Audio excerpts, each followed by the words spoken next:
Sinuntok at tinutukan pa ng baril. Yan daw ang inabot na isang college student sa San Carlos City, Pangasinan dahil lang wala siyang suot na ID.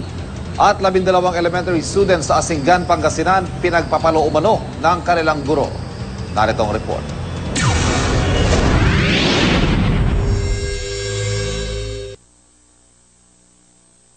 Ipinakita ng dalawang magkaklase sa isang paaralan sa Asinggan, Pangasinan ang mga pasa nila sa binti na tinamuraw nila sa pamamalo ng kanilang guro sa grade 5.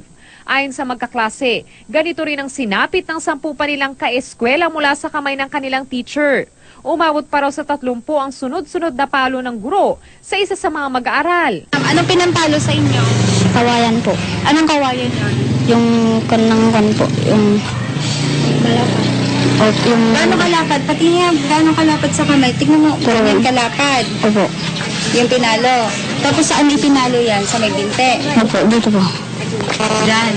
Yung pinalo. Ano, malakas ba yung palo? Masakit? Opo, masakit po. Pero lagi kayong pinapalo ng teacher.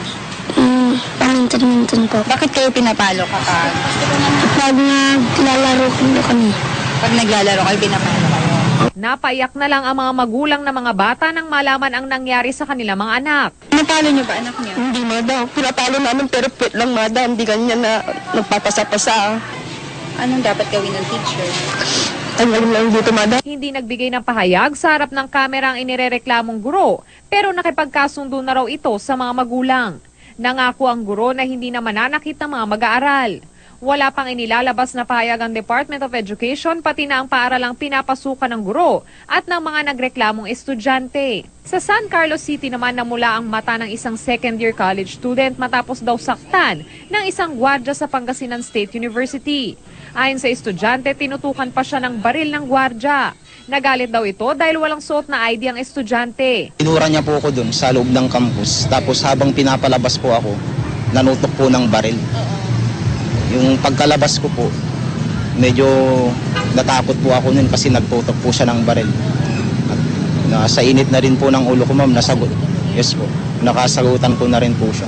Sinundan pa raw siya ng gwardiya hanggang sa labas ng paaralan. Nahihila po ako papuntang guardhouse nila.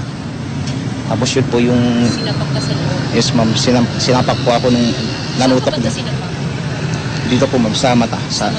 Hindi pa nagbibigay ng pahayag ang gwardiya pero sinibak na siya ng universidad. Yun yung initial move naman ng agency and while they are conducting their investigation, tinanggal naman dito yung guard. Kabilang sa iniimbestiga ng umano'y pagdadala ng baril ng gwardiya kahit ipinagbabawal ito ng paaralan. Hindi ko alam na may baril sila. Tumanggi muna ang pamunuan ng security agency na magbigay na pahayag habang patuloy ang kanilang investigasyon. Para sa unang balita, Von Aquino reporting.